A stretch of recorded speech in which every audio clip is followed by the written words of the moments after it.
Hi മക്കളെ, എല്ലാവർക്കും ഞങ്ങളുടെ ഏറ്റവും വലിയ സന്തോഷകരമായ ഒരു ദിവസം പെസഹ ആശംസകൾ നേർന്നുകൊണ്ട് പെസഹ പാല് കാച്ചുന്നതിന് വേണ്ടി ആരംഭിക്കുകയാണ്. ആദ്യം ശർക്കര പൊട്ടിച്ച് ഉരുക്കി എടുക്കണം. അതിനുള്ള ശ്രമമാണ് ഇപ്പോൾ നടക്കുന്നത്. ഞാനിപ്പോൾ തേങ്ങ പിഴിയാണ്. പാലെടുക്കണം. ഈ തേങ്ങയിൽ നിന്നുള്ള പിഴിഞ്ഞ് പാല് എടുത്തിട്ട് വേണം പാല് ഉണ്ടാക്കാൻ. അപ്പോൾ ഇപ്പോൾ ഞാൻ തേങ്ങ പിഴിയുന്ന ഇതാണ് നിങ്ങൾ കാണുന്നത്. ഇത് കഴിഞ്ഞാൽ ഇത് 2-3 പ്രാവശ്യം പിഴിയണം, എന്നാലേ ആ പാല് മുഴുവൻ പോരുള്ളൂ. ഇതിപ്പോൾ 1ാമത്തെ പ്രാവശ്യമാണ് ഇനി ആയിക്കൊണ്ടിരിക്കുന്നു. പിഴിഞ്ഞ പാല് നമ്മൾ അരിച്ചെടുക്കുകയാണ്. നല്ല അരിപ്പയിൽ നന്നായിട്ട് അരിച്ച് ഇങ്ങനെ എടുക്കണം. ഇങ്ങനെ എടുത്ത് അതൊന്നുകൂടി പിഴിയണം. ആ പാല് ശരിക്ക് പോരണം.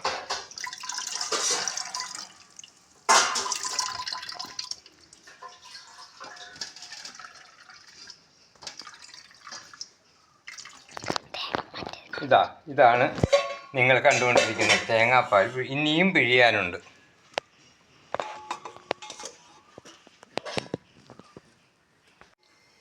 ഇപ്പോൾ പാല് പിഴിഞ്ഞു കഴിഞ്ഞു. ഇനി അപ്പം ഉണ്ടാക്കുന്ന ഇത് എങ്ങനെയാണെന്ന് നിങ്ങൾ കണ്ടുപിടിക്കുക. അപ്പോൾ നമ്മൾ അപ്പം ഉണ്ടാക്കാൻ വേണ്ടിയിട്ട് അപ്പം ഉണ്ടാക്കുന്ന പാത്രങ്ങളിൽ എണ്ണ തേച്ച് കൊടുക്കണം കേട്ടോ. ഇതുപോലെ എണ്ണ തേച്ച് കൊടുക്കണം. നല്ലതാണെങ്കിലും ഇടാം. 1 കിലോ അരിപ്പൊടി, ഉരിക്കുളം അടുത്ത് ഉഴുന്ന്, ചുമന്നുള്ളി ഒരു 5 കഷ്ണം, വെളുത്തുള്ളിയും അതോട് കൂടെ തന്നെ 4-5 കഷ്ണം, ജീരകം, ഇവയെല്ലാം കൂടെ ചേർത്ത് തേങ്ങ കൂട്ടി അരച്ച് ഇതിൽ ചേർത്തിരിക്കുന്നു. ഗൈസ്, നമ്മളിപ്പോൾ അപ്പം ഉണ്ടാക്കിയ റെസിപ്പി പറഞ്ഞല്ലോ, അതിൽ ഉപ്പും കൂടി ഇടണം കേട്ടോ. അപ്പോൾ അപ്പം വെച്ചിട്ട് നമ്മൾ അപ്പത്തിൻ്റെ ഈ തട്ടിലേക്ക് കയറ്റി വെക്കണം കേട്ടോ. അപ്പം നമ്മൾ അതിലേക്ക് വെള്ളം ഒഴിച്ചിട്ടുണ്ട്. ഇനി നമ്മൾ ആ അപ്പം എടുത്തിട്ട് ഉള്ളിലേക്ക് വെക്കുക അല്ലേ.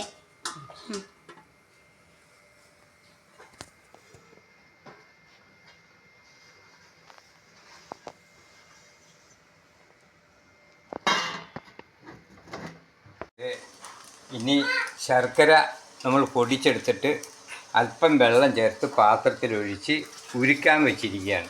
ഇനി ഇത് ഉരുക്കി കഴിഞ്ഞിട്ട് അടുത്ത കാര്യങ്ങളിലേക്ക് നീങ്ങാൻ പറ്റും.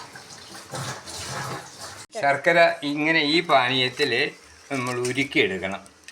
ഉരുക്കിയെടുത്തിട്ട് ഇത് സ്വല്പം ആറണം. ആറിക്കഴിഞ്ഞാൽ അരിക്കണം. അരിച്ച് ഇതിന് ഈ പാലിനകത്തേക്ക് ചേർക്കണം.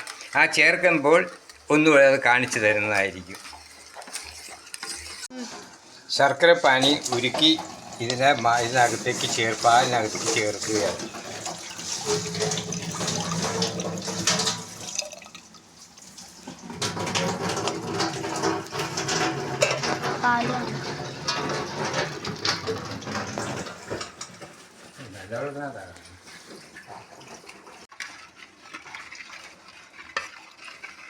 ഇത് ശർക്കര ഉരുക്കിയിട്ട് അതിലേക്ക് ഒഴിച്ചതല്ലേ? ശർക്കര ഉരുക്കി അതിനകത്ത് ഒഴിച്ചു.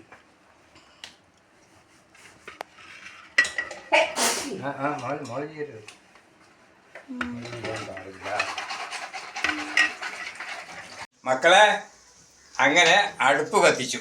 ഇനി നമുക്ക് പാല് കാച്ചാനായിട്ട് തുടങ്ങാം. ഇതാവേ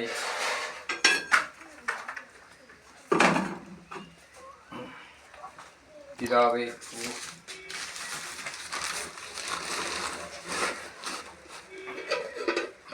പിതാവേ, എൻ്റെ പിതാവേ, സർവശക്തനായ തമ്പുരാനെ, ഞങ്ങളെ അനുഗ്രഹിക്കണമേ. അടുത്ത വർഷവും പാല് കാച്ചാനുള്ള ദൈവ അനുഗ്രഹം ഞങ്ങൾക്ക് തരണമേ. പിതാവേ, ഞങ്ങൾക്ക് അനുഗ്രഹം തരണമേ. പിതാവേ, അവിടെ നല്ലാതെ ഞങ്ങൾക്ക് ഒരേ ആരുമില്ലേ. ഞങ്ങൾ അങ്ങ് വിശ്വസിക്കുന്നു. അങ്ങല്ലാതെ ഞങ്ങൾക്ക് ആരുമില്ല. ഞങ്ങളുടെ കുടുംബത്തെ കാത്തോളണേ. നമ്മുടെ കുഞ്ഞുങ്ങളെ കാത്തോളണേ.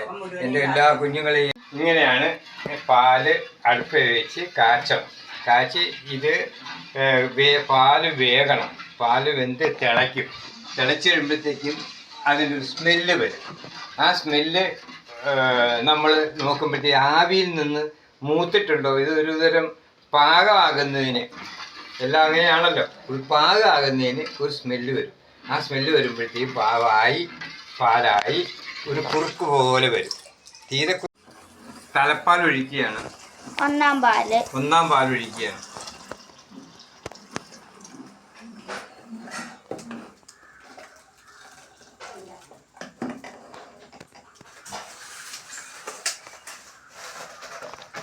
ഇനിയും ഇടാൻ പോകുന്നത് ജീരകം പൊടിച്ചത്. ജീരകമല്ല, ഏലക്ക. ഏലക്ക പൊടിച്ചതും ജീരകവും കൂടി ഇടണം. ഇത് നമ്മുടെ പാല്.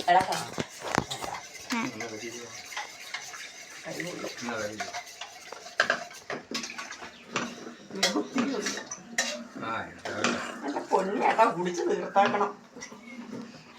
ഒരു മനുഷ്യർക്ക് കൊടുക്കണം.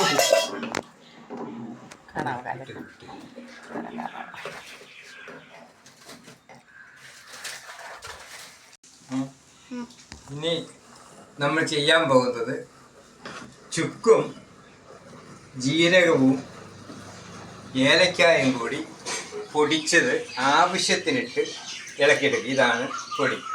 ഇത് നമ്മളിട്ട് ഇളക്കി പിന്നെ ഒന്ന് തിളപ്പിച്ച് കഴിഞ്ഞാൽ നമുക്ക് പാലിൻ്റെ എല്ലാം കഴിഞ്ഞു എടുത്തിട്ട്